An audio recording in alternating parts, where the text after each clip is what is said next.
আমি নিয়মিত নামাজ পড়ার চেষ্টা করি, কিন্তু মোবাইলে নাটক সিনেমা দেখতেও ভালো লাগে, মাঝে মাঝে দেখি।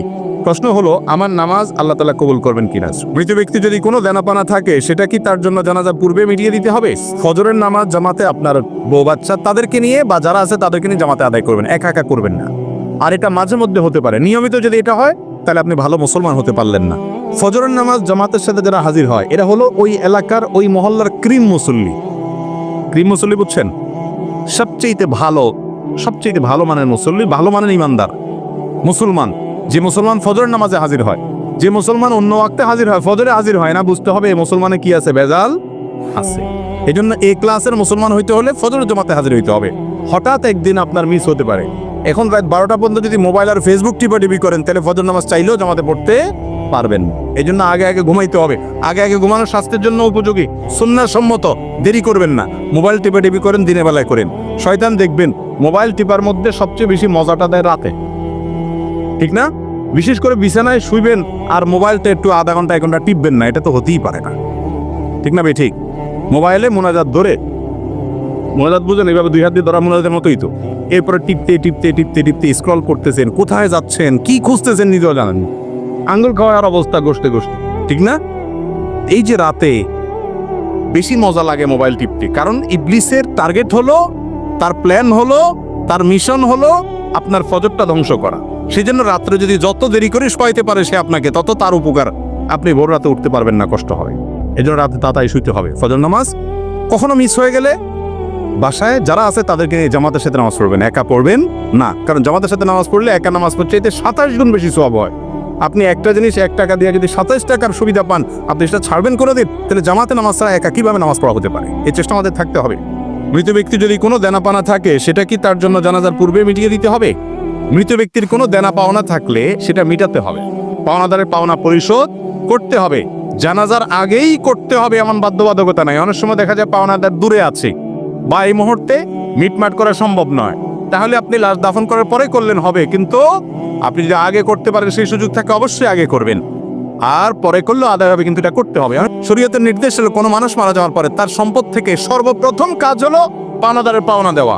এরপরে তিনি ওসিয়ত করলে সেটা পূরণ করা, তারপরে বাকিটা তার ওয়ারিসদের মধ্যে বন্টন হবে। এখন আমাদের ওইগুলোর কোনো খোঁজ খবর নাই, যেটা শরীয়তে বলে না ওইটাকে সবচেয়ে গুরুত্ব দিয়ে করি। আল্লাহ আমাদেরকে বোঝার তৌফিক দান করো। আমি নিয়মিত নামাজ পড়ার চেষ্টা করি, কিন্তু মোবাইলে নাটক সিনেমা দেখতেও ভালো লাগে, মাঝে মাঝে দেখি। প্রশ্ন হলো, আমার নামাজ আল্লাহ তাআলা কবুল করবেন কিনা? ভাই, নামাজ হয়ে যাবে ফরজ যদি ঠিকঠাক মতো করেন, কিন্তু আপনি নামাজও পড়েন আবার নাটক সিনেমাও দেখেন, হারাম জিনিসও দেখেন, এর মানে হলো আপনার নামাজটা ঠিক মতো হচ্ছে না। নামাজ যদি খুব ভালোভাবে হয়, তাহলে অন্যায় অশ্লীল কাজ থেকে নামাজ আপনাকে কি করবে? বিরত রাখবে। যদিও আপনার নামাজ ত্রুটিপূর্ণ, তারপর আপনি নামাজ ধরে রাখবেন। ধরে রাখলে একসময় ইনশাআল্লাহ আপনি এই অপরাধ থেকে, পাপের কাজ থেকে, হারাম থেকে সরে আসার সুযোগ লাভ করবেন ইনশাআল্লাহ। আপনাকে ট্র্যাকে থাকতে হবে, চেষ্টা ছাড়া যাবে না, চেষ্টা থাকতে হবে। একসময় আল্লাহ তৌফিক দিবেন। আর মনে রাখবেন, আপনি নামাজ পড়ছেন, আল্লাহর কাছে ইবাদত নিবেদন করছেন, আবার যে কাজগুলো করছেন সেগুলো আল্লাহ, হারাম কাজগুলো করছেন সেগুলো আল্লাহ নিষেধ করেছেন। যে আল্লাহর নির্দেশ পালন করতে গিয়ে নামাজ পড়ছেন, সে আল্লাহর নির্দেশ পালন করতে গিয়ে আপনার চোখকে হেফাজত করতে হবে, কারণ দুটেই কার নির্দেশ? আল্লাহর নির্দেশ। হারাম জিনিস দেখাতে সাময়িক আরাম হয়, স্থায়ী আরাম হয় না। চুলকানির মতো, যখন চুলকাবেন খুব মজা লাগবে, চুলকানি শেষ, এরপরে জ্বলবে। আর চুলকানির সময় যদি না চুলকায়, একটু ডলে চুলকানিটা থামাইয়া দেন, তাহলে দেখবে না, জ্বলবে না। এই জন্য হারাম জিনিস দেখার জন্য মনের ভিতরে চুলকানি হয়, শয়তান উস্কা, দেখলে অনেক শান্তি পাবি, দেখার পরে ঠিকই অস্থিরতা লাগে, কি দেখলাম, হ্যাঁ চলে গেল, টেলিভিশন বন্ধ হয়ে গেল, সে চলে গেল, কি দেখলাম।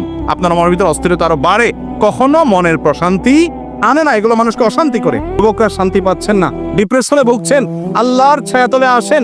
আমি শপথ করে বলছি, আপনি কোরআন হাতে নেন, কোরআন বুঝেন, আল্লাহর সাথে কথা বলেন, নামাজে দাঁড়ান, দীর্ঘ সময় কথা বলেন, সেজদা গিয়ে আল্লাহর সাথে কানাঘুষা করেন, ভোর রাতে উঠে দোয়া করেন। আমি শপথ করে বলছি, আপনি যে শান্তি পাচ্ছেন, পৃথিবীর কোনো মিলিয়নার, কোনো বিলিয়নার সে শান্তি পায় না, সে শান্তির ধারে কাছেও যেতে পারে না, যদি আল্লাহর আনুগত্য তার মধ্যে না থাকে। চেষ্টা করবো না ইনশাআল্লাহ। আল্লাহ তাআলা আমাদেরকে আমলের তৌফিক দান করুন। আমরা স্বর্ণ ও রূপার যাকাত দিয়ে থাকি, যদি ফসলের যাকাত দিতে হয় তাহলে কিভাবে দিব? কোরআন ও হাদিসের আলোকে জানাবেন। এটা নিয়ে তো দীর্ঘ আলোচনা করতে হবে। মৌলভীবাজারেই গত সপ্তাহের যে মাহফিল ছিল সেখানে বিস্তারিত আমরা বলেছি, সেটা অনলাইনে আসলে ক্লিপটা আপনারা শুনে নেবেন। বাংলাদেশে অবহেলিত একটা ফরজ কাজ হলো ফসলের যাকাত। আমরা জানিই না, টাকা পয়সার যাকাত, ব্যবসার মালের যাকাত, স্বর্ণ রূপার যাকাত আমরা অনেকে দেই, কিন্তু ফসলের যাকাত দেই না। ফসলকে ২৬ মণ হয়। অনেকগুলো আমাদের মতো আমাদের মতো ১৬ মণ হলেই দিতে হয়। নেশাব নিয়ে একটু মত পার্থক্য আছে। ৫ ওয়াসাক হাদিসের ভাষ্য অনুযায়ী ওইটাকে কনভার্ট করলে বর্তমান হিসাবে কত মণ হয় এটা নিয়ে মত পার্থক্য আছে। তো হানাফি মাযহাবের উলামা ইকরামের দৃষ্টিকোণ হলো ২৬ মণ যদি কারোর ফসল হয়, সেই ফসলটা যদি নিজে পানি সেচ দিয়ে করতে হয় তাহলে সেই ফসল থেকে ২০ ভাগের ১ ভাগ যাকাত দিতে হবে। আর যদি আসমানের পানি দিয়ে হয়ে যায়, নিজে সেচের পানি দেওয়া না লাগে, তাহলে সেক্ষেত্রে অর্থাৎ পয়সা খরচ না হয় সে ফসলের পানি দিতে গিয়ে, তাহলে সেক্ষেত্রে ১০ ভাগের ১ ভাগ অর্থাৎ ১০০ কেজি হলে 10 কেজি, আর ২০ ভাগের ১ ভাগ মানে ১০০ কেজি হলে ৫ কেজি। এই পরিমাণ ফসলটা গরিবকে দিয়ে দিতে হবে, যাকাতের হকদার মানুষকে দান করে দিতে হবে। আমরা ওই আলোচনা বলেছিলাম বাংলাদেশে যেই পরিমাণ ফসল একটি বছরের স্বাভাবিক বছরে হয়, সেই ফসলের যদি ওসর দেওয়া হয় ঠিক মতো, অর্থাৎ এটার যে যাকাত, এটাকে ওসর বলা হয়, সেটা যদি দেওয়া হয় ফসলের যাকাত, তাহলে সেক্ষেত্রে ফিগারটা আমার এই মুহূর্তে মনে আসছে না, সম্ভবত ৫,০০০ কোটি টাকা মূল্যের ফসল দান করা হয়। খাদ্যের যে অভাব দরিদ্র মানুষের মধ্যে আছে এটা দূর হয়ে যায়। তো যাই হোক, যাদের এই পরিমাণ ফসল হয়, যাদের কম হয় তাদের দিতে হবে না। এই পরিমাণ যাদের হয়, নেশাব পরিমাণ যাদের হয়, যতবার এই ফসল হবে এই ফসল থেকে আপনি গরিবকে ওই পরিমাণ দান করে দিতে হবে। আমরা অনেকে হয়তো এমনিই দান করি, কিন্তু যাকাত হিসাবে দান করি না, এটা বড় ভুল। এই ফরজটা আমাদের অনেকের আদায় হয় না। বিস্তারিত জানার জন্য ডক্টর আব্দুল্লাহ জাহাঙ্গীর রাহমাহুল্লাহর ওসর বাংলাদেশে ওসর ও যাকাত বইটা আপনারা কালেকশন করে নিতে পারেন। আর অনেক বই আছে এরকম, সেই বইগুলো নিতে পারেন, এগুলো অনেক দরকারি। এবং যাকাত, এই যাকাতটা আদায় না করলে আল্লাহর কাছে জবাবদিহি করা লাগবে। এটা অবহেলিত ফরজ, আমরা জানিই না বাংলাদেশের মানুষ। এটা নিয়ে আলোচনা পর্যালোচনা হওয়া দরকার।